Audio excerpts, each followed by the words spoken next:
기도드립니다. 아멘. 미국에서 자주 사용하는 말이 있는데 그것은 스프링클링 크리스찬이라는 이 말이에요. 이 스프링클링 크리스찬이라는 것은 특별히 이 스프링클링이라는 이 단어가 중요한데 이 스프링클링이라는 것은 물을 뿌리다 라는 그 뜻을 가지고 있어요. 물을 뿌리다. 그래서 이 스프링클링 크리스찬이라는 것은 어떻게 해석이 되어지냐면 의미 있게 해석을 하면 이런 해석이에요. 교회에는 잘 나오지 않지만 유아 세례 받을 때 일단 물 뿌림을 받고 그 다음에는 결혼식 할 때 쌀 뿌림을 받았고 마지막으로 죽을 때 흙 뿌림을 받는다. 이것이 어떤 크리스찬이냐? 바로 스프링클링 크리스찬이에요. 참 의미 있는 이야기면서 동시에 미국 사람들이 이 스프링클링 크리스찬이라는 이 말을 사용하는 것은 한 사람의 인생 별거 아니다. 나는 또한 그와 같은 큰 의미를 또 담고 이 말을 자주 사용을 합니다. 그래서 인생에 대해서 특별히 말씀하고 있는 한 구절이 있는데 베드로전서 2장 11절에 보게 되면 이런 말씀을 합니다. 우리 베드로전서 2장 11절 말씀을 한번 띄워주시면 감사하겠습니다. 베드로전서 2장 11절 신약성경 베드로전서 2장 11절 예, 우리 다 같이 한번 읽어봅니다. 시작.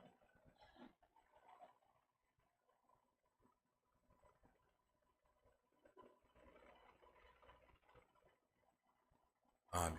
먼저 서대 오늘날 우리의 인생이 어떤 인생임을 말씀하고 있습니다. 나그네와 같은 인생이다. 그렇게 말씀을 하고 있어요.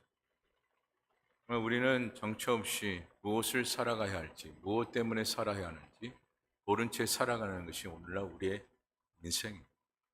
어떠한 목적을 그려놓고 있는 것 같으나 그 목적을 이루고 난 이후에 무엇이 다 되었느냐, 또한 완성이 되었다라고 이야기할 수 있는 사람은 단 한 사람도 없어요. 무엇인가 이룬 것 같은데 또 무엇을 또한 해야 하는 것이 오늘날 우리의 인생입니다. 그래서 오늘날 우리의 인생은 정처 없다. 라고까지 그렇게 표현을 하죠. 미국에 또한 할머니 한 분이 계셨는데 당시 나이가 105세가 되신 할머니죠. 요즘 뭐 100세 넘는 게 기본이라 100세가 넘어도 별로 놀랍지 않은 그런 모습을 오늘날 우리가 이 사회 가운데 살고 있는데 근데 그 105세가 되셨음에도 불구하고 그 할머니께서는 정정하셨어요. 건강하셔서 105세에 두발 자전거를 타고 가셨어요. 그래서 많은 사람들이 참 저 할머니 보면 참 대단하다 라는 생각을 가졌어요. 그래서 동네 한 분이 이 할머니에게 이렇게 질문을 합니다. 어떻게 그렇게 건강하실 수가 있고 그리고 항상 기쁨을 놓지 않고 계시는데 어떻게 그렇게 항상 기쁘십니까? 다른 분들은 언제 죽나 그러고 계시는데 할머니께서는 105세의 나이에도 불구하고 왜 이렇게 항상 하루하루가 기쁘신가요? 라고 그렇게 질문을 했어요. 그랬더니 이 105세 되신 이 할머니가 이렇게 대답을 하시는 거예요. 내가 이렇게 건강하고 내가 이렇게 기쁠 수 있는 것은 내가 순리대로 살아왔기 때문입니다. 그렇게 말씀을 하시는 거예요. 순리대로 살아오니까 늘 감사하고 감사하다 보니까 기뻐할 수밖에 없죠. 이렇게 대답을 하신 거예요. 근데 이 105세 되신 이 할머니가 어느 날 이 백내장이 오신 거예요. 대단하신 거죠. 105세에 백내장이 왔다라는 것 자체도. 얼마나 건강하셨으면 105세에 그제서야 백내장이 오셨을까 할 정도로 백내장이 오신 겁니다. 그래서 자녀들은 이제 그 할머니의 불편함을 이제 알고 할머니, 또한 어머니 수술을 하시죠 라고 이렇게 권면을 드렸어요. 그랬더니 이 할머니께서 이렇게 얘기하십니다. It is no more MRI. 무슨 말을 하셨느냐? 내가 100세에 넘어서 무슨 수술이냐. 이거는 자연스러운 일이다. 라고 그렇게 이 할머니께서 그와 같이 표현을 했습니다. 그러니까 결국 내가 이때까지 순리대로 살아왔고 또한 순리대로 이와 같은 질병이 온 것은 당연한 것이다. 그러니까 더 이상 나한테 수술을 권면하지 말아라. 이것은 하나님께 주신 나의 자연 현상이다. 라는 거. 그렇다고 여러분 무조건 수술하지 말라는 건 아닙니다. 때가 되어서 온 질병은 받아들여라라는 얘기예요.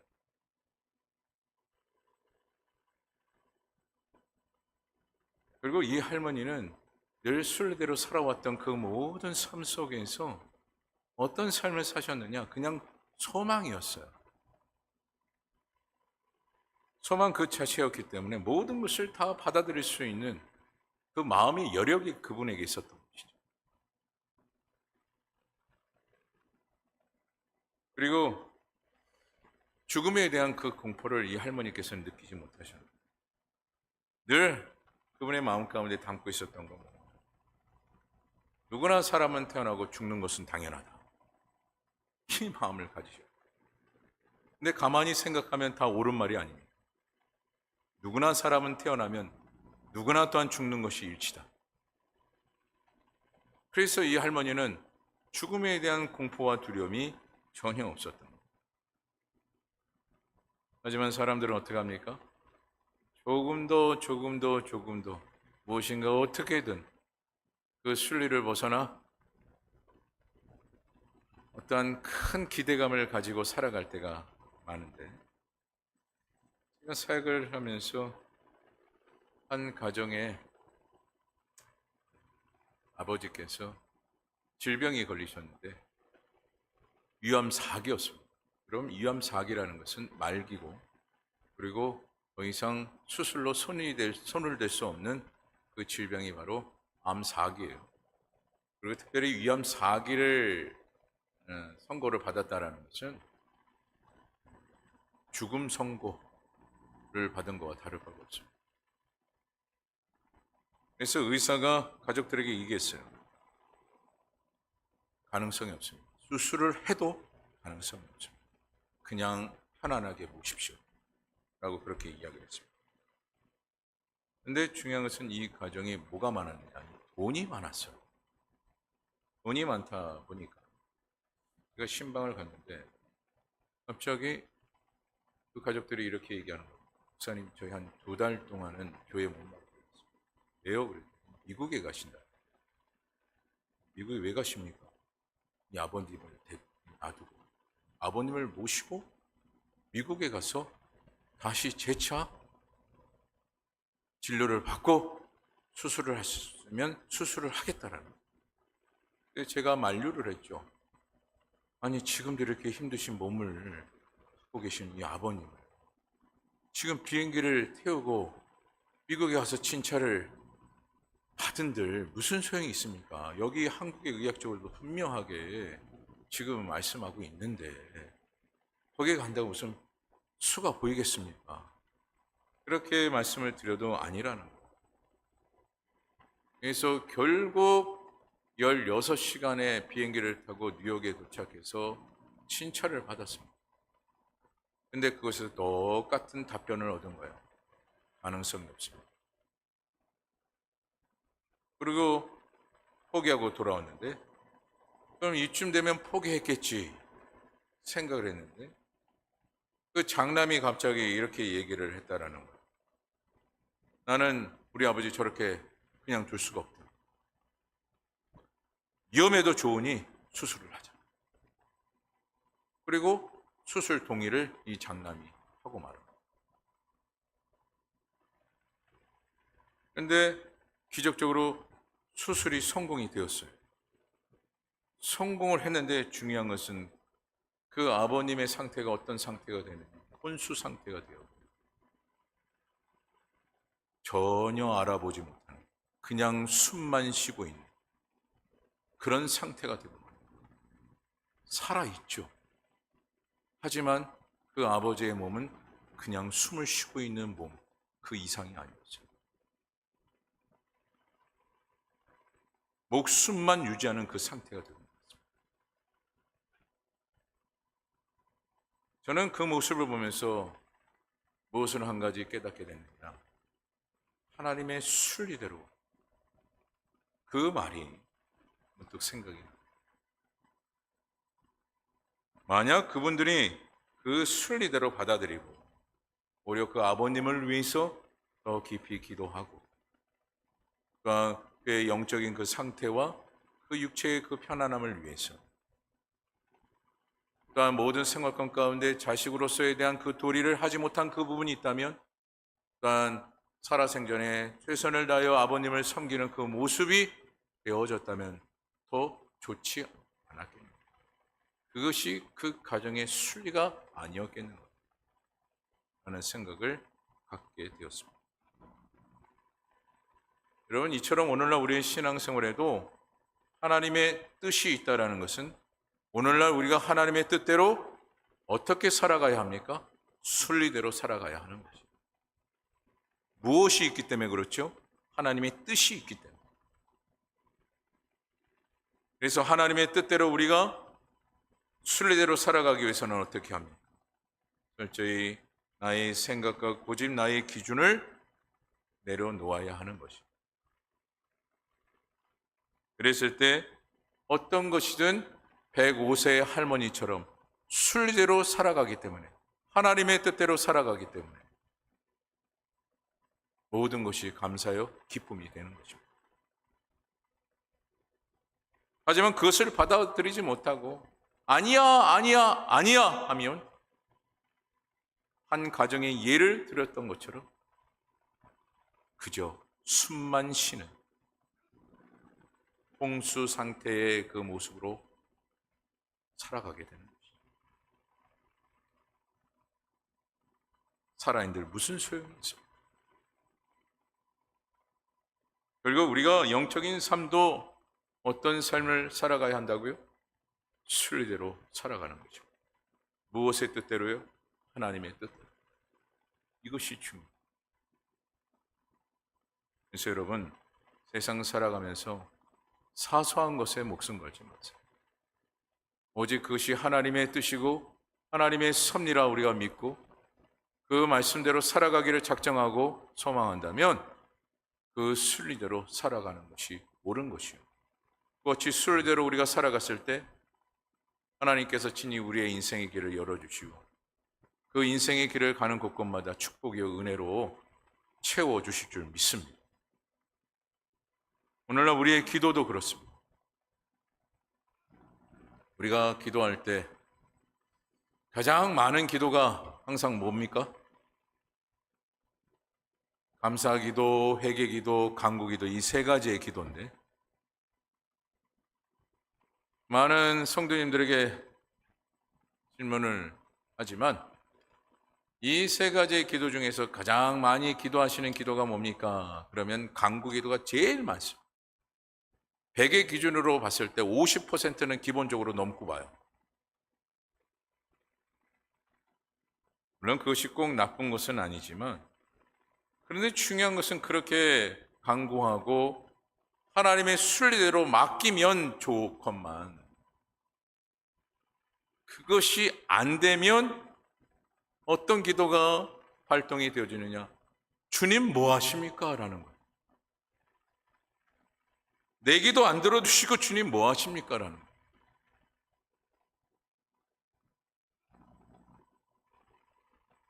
무엇입니까? 순리대로 신앙생활을 하지 못하기 때문에.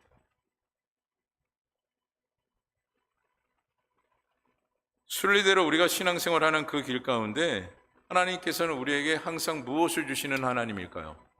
정답을 주시는 하나님. 그런데 순리대로 살아가지 못하면요, 하나님께서 정답을 주심에도 불구하고 그것이 정답인지 모른 채 고집을 부릴 때가 있다는 것이에요. 그래서 여러분, 본문 9절의 말씀을 한번 보시기 바랍니다. 우리 본문 9절 말씀 우리 한 목소리로 함께 읽어보도록 하겠습니다. 본문 9절 한번 띄워주시면 감사하겠습니다. 예, 다 같이 한번 읽어봅니다. 시작.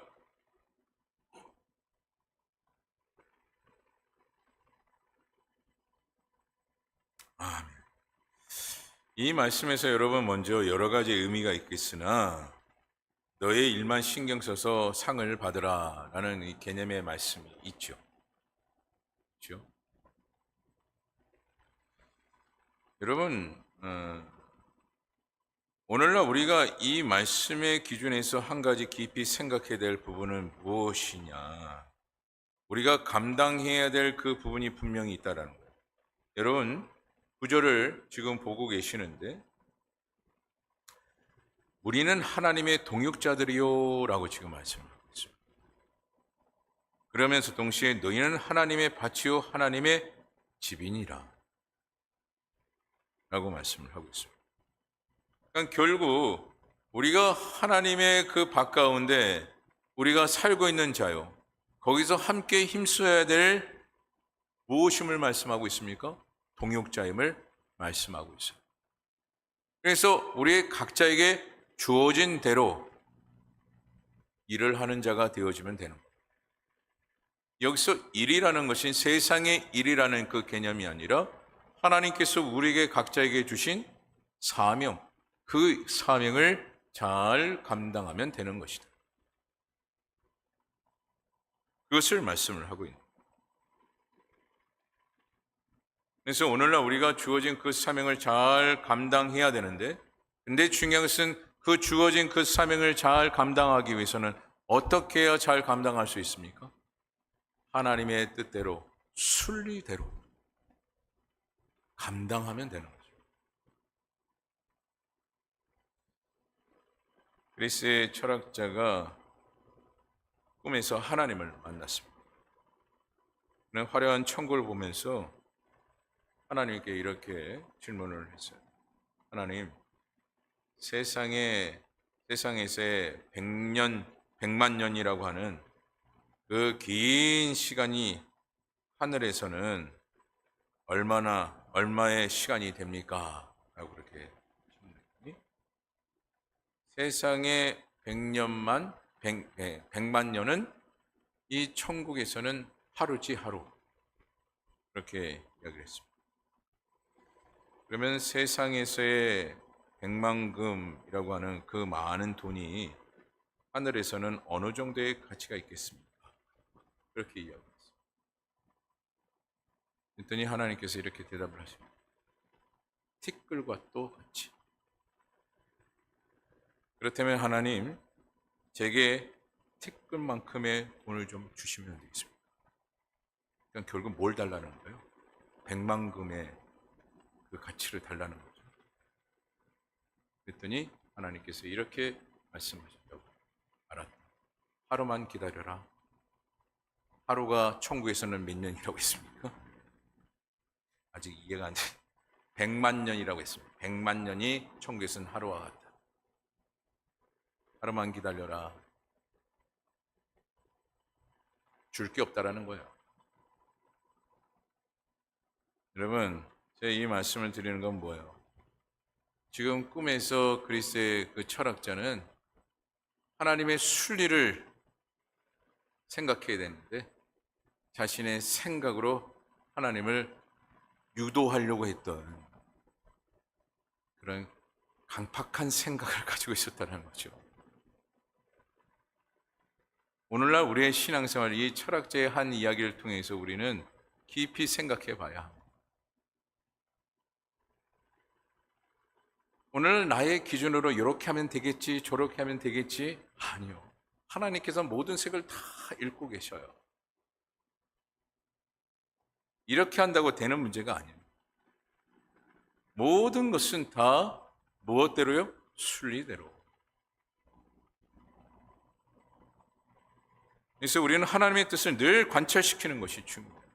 내 뜻을 관찰시키는 것이 아니라 하나님의 뜻을 늘 관찰시키는 것이 중요해요. 그래서 오늘날 우리는 하나님의 자녀로서 도를 넘는, 선을 넘는 그런 생활이 돼서는 안 돼요. 분명히 말씀의 기준을 우리에게 주셨건만 그 말씀의 선을 넘는 오늘날 우리의 생활이 돼서는 안 된다라는 거죠. 그랬을 때 그 사역이 힘들어질 수밖에 없고요. 어려울 수밖에 없어요. 그리고 감당하기가 매우 어렵습니다. 그래서 오늘 저와 여러분들은 오직 뭐예요? 하나님의 순리대로. 그랬을 때 하나님께서는 내가 일한 대로 무엇을 하시는 분이냐? 협력해 주시고 축복을 더하시는 분이 하나님이십니다. 우리는 생각하지 않습니까? 내가 일한 만큼 일한 대로 얻어지기를 바라는 것이 오늘날 우리들의 마음 아닙니까? 여러분, 일한 만큼 일한 대로 얻어지기를 원하십니까? 근데 전제가 무엇이라고요? 하나님의 뜻대로, 그 순리대로 내가 순종했을 때, 내가 일한 대로 얻어지는 거죠.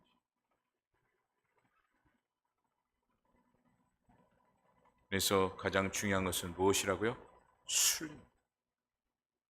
그래서 본문 5절의 말씀에 보면 이렇게 말씀을 합니다. 우리 5절 말씀 다 같이 한번 읽어봅니다. 시작.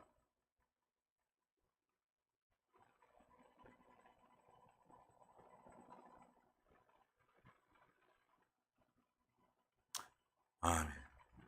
오늘 이 말씀대로 보면 하나님께서는 우리 영과 더불어 육체, 그 모든 것을 하나님의 그 사역 가운데 다 고용하셨다라는.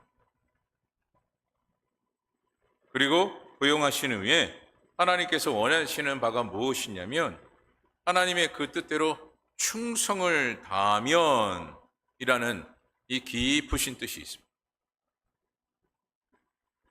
그래서 여러분 고린도전서 4장 1절과 2절 말씀을 좀 보게 되면 이렇게 말씀을 해요. 우리 고린도전서 4장 1절과 2절 말씀도 한번 띄워주시기 바랍니다. 예, 먼저 1절 말씀 다 같이 한번 읽어봅니다. 시작.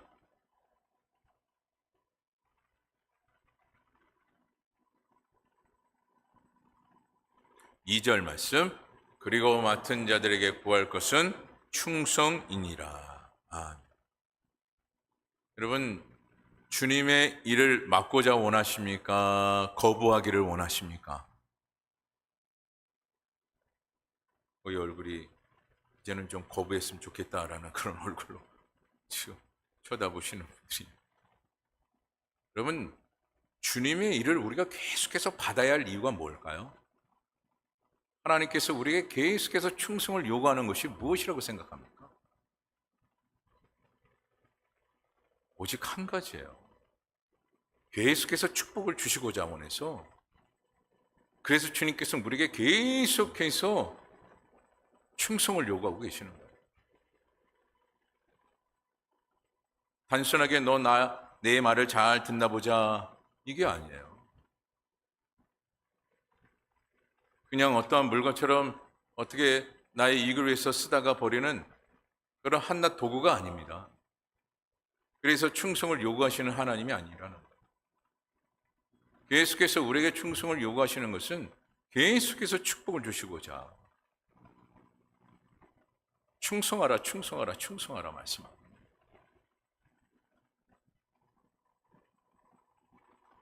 그런데 이와 같은 이 충성 가운데도 하나님께서 말씀하신 바가 무엇이라고요?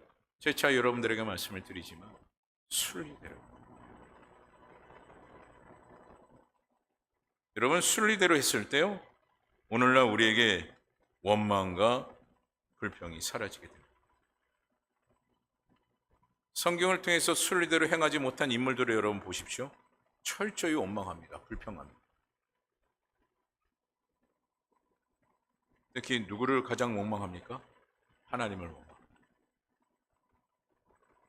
하나님께서 그에게 생명 주고 그에게 모든 것을 다 이룰 수 있도록 은혜 주시고 지혜 주시고 또한 모든 형편을 지금까지 돌보신 분이 하나님이신데도 불구하고 자기에게 주어진 것이 없다라는 것, 자기 생각대로 자기가 원하는 대로 되지 않았다라는 그 이유, 본인은 순리대로 살아가지 못하였습니다. 하나님을 원망하는 수많은 성경의 인물들이 얼마나 많은지. 여러분, 순리대로 살아가지 못하는 것은 결국 무엇을 얻지 못하는 자들과 다를 바가 없느냐? 하나님의 영적 지혜를 얻지 못하는 자들과 다를 바가 없어요. 그래서 영적 지혜를 얻은 자는요, 무조건적인 순종인 거예요. 여러분, 무식해서 순종하는 것 같습니까? 아니요. 영적 지혜가 있기 때문에 순종하는 거예요. 하나님의 그 뜻을 알고 있기 때문에. 오히려 영적인 지혜가 없는 자들이 순종을 하지 못하는 거예요. 이것을 여러분 분명히 아셔야 돼요. 그리고 이와 같이 영적 지혜를 소유한 자는요, 결국 무엇의 능력대로 모든 일들을 감당하느냐? 하나님의 능력대로 그 모든 일들을 감당하게 되어져 있어요. 주님께서는 누구와 동행하시기 때문에요? 순종하는 자들에게, 충성하는 자들과 함께 동행하시고 그 일을 이루시는 분이 하나님이시기 때문에.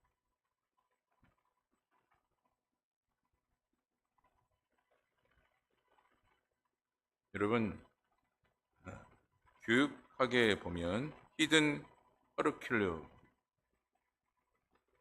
있습니다. 말 그대로 숨겨진 교육 과정인데, 이 말의 뜻은 선생님이 학생들에게 알려주지 않고 선생님 혼자만 아는 교육 과정이 있다 라는 그 뜻을 가지고 있습니다. 그래서 학생들은 선생님을 믿고 이 교육 과정을 그대로 순종하며 따라갔을 때 큰 효과를 얻게 된다라고 그렇게 말을 합니다. 저는 이 히든 커리큘럼을 보면서 우리 신앙생활에 가장 도입돼야 될 그 부분이 아닙니다. 여러분, 말씀을 보게 되면 이 말씀 속에서도 무엇이 되어지고 있느냐? 바로 히든 커리큘럼이 심어져 있어요. 히든 커리큘럼이 뭐겠습니까? 하나님의 섭리죠. 그래서 우리는 하나님만 믿고 가야 하는 거예요. 여러분, 조지 뮬러도 그래서 철저히 누구만 믿고 나아갔습니까? 하나님만 믿고 나아갔습니다. 그래서 날마다 늘 자신의 주어진 그 모든 일들을 하나님의 순리대로 이뤄갔던 인물이 바로 조지 뮬러예요.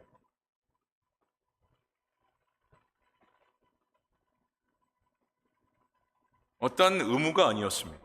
그것이 바로 순리였음을 믿었기 때문에 조지 뮬러는 늘 새벽이나 저녁이나 또한 자기의 주어진 그 모든 시간들이 하나님의 순리임을 믿고 나아갔기에 그것이 힘듦이 아니고 그것이 짜증이 아니고 그것이 다 축복이고 은혜요 감사가 되어줄 수 있었던 거예요.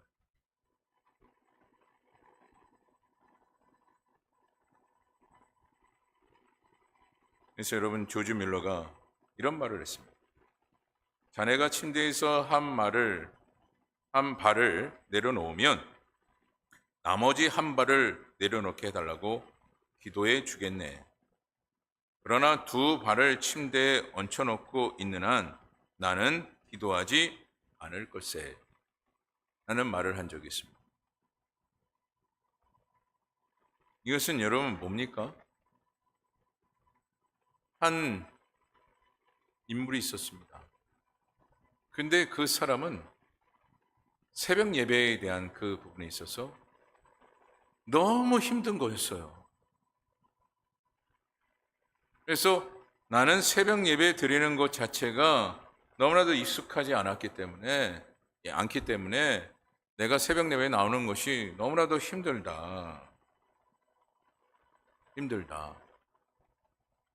그러니 좀 기도해 주시오 라고 부탁을 받았던 거예요.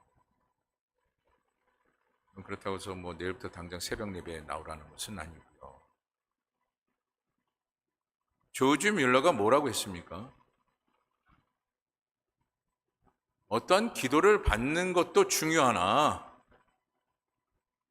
너의 마음 가운데 순리대로 기도하고자 원하는 그 마음이 있어야 그 기도도 능력이 되고 응답이 되어지는 것이다 라는 거예요.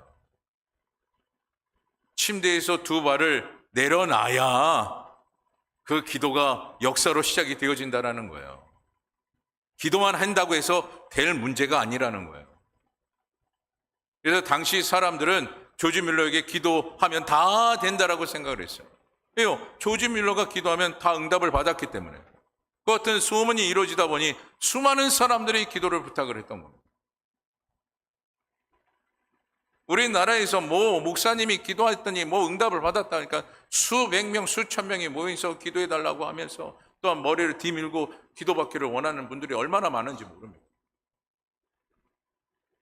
하지만 조지 밀러를 통해서 우리가 깊이 깨달을 수 있는 것은 무엇입니까? 하나님의 뜻대로 순리하고 순리대로 살고자 하는 그 마음이 없는 채 기도를 받은들 아무 소용이 없다라는 거예요.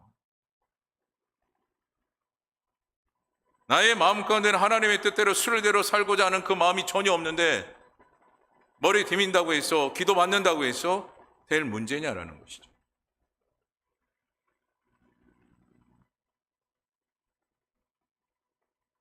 우리 어떻습니까? 기도 받았는데 왜 안 되지? 이 원망이 더 커져요.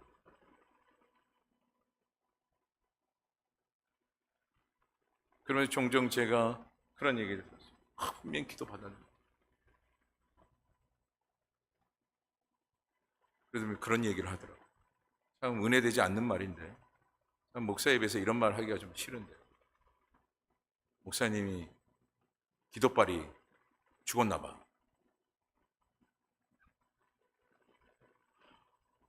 이게 무슨 소리인가?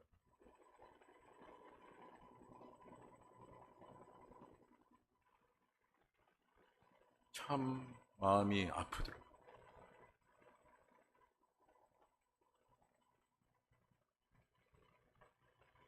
여러분, 먼저 우리의 신앙의 그 자세의 시작점이 무엇이 되어져야 합니까?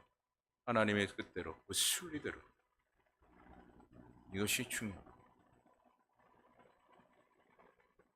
그래서 하나님의 역사가 시작이 되어진다라는 것. 그리고 그 이후에 원망과 불평이 사라진다라는 것. 이것을 여러분들이 꼭 기억하시고 늘 하나님의 뜻대로 그 순리대로 늘 순종하기를 다짐하고 고백하는 주의 종들이 되어 여러분들이 일한 대로 또한 여러분들이 또한 힘써 또한 순응한 대로 하나님의 축복과 권세가 충만하게 덧입혀지기를 간절히 소망합니다. 말씀을 마칩니다. 오늘 우리의 주어진 인생 참 중요한 인생입니다. 근데 여러분, 감사의 인생을 더 많이 살고자 원하십니까? 원망과 불평의 인생을 더 많이 안고 살고자 원하십니까? 아마 누구든 감사가 넘치는 삶을 더 살고자 원하죠. 라고 그렇게 이야기를 할 겁니다. 정녕 오늘 이 자리에 있는 여러분들이 감사의 생활이 더 많아지기를 원한다면 오늘 말씀대로 하나님의 뜻대로 그 순리대로 순종하시기 바랍니다. 그렇다면 원망과 불평의 시간이 많아지는 것이 아니라 감사와 축복과 기쁨의 시간이 많아질 줄 믿습니다. 이와 같은 이 시간을 통해 하나님 앞에 더 영광 돌리고 하나님께서 우리에게 주어진 그때에는 하나님을 기쁘게 만날 수 있는 저와 여러분 되어지기를 간절히 주님의 이름으로 축원합니다. 기도하겠습니다. 사랑의 하나님, 오늘도 이 시간 하나님께서 우리에게 생명의 말씀, 능력의 말씀, 권세의 말씀을 주신 줄 믿사옵니다. 오늘도 이 말씀 부여잡고 한 주간 살아갈 때마다 힘과 용기를 얻게 하여 주옵시고 하루하루가 소망이요 하루하루가 은혜요 하루하루가 축복이 되게 하옵소서. 모든 것 감사드리며 예수 그리스도의 이름으로 기도드립니다. 아멘.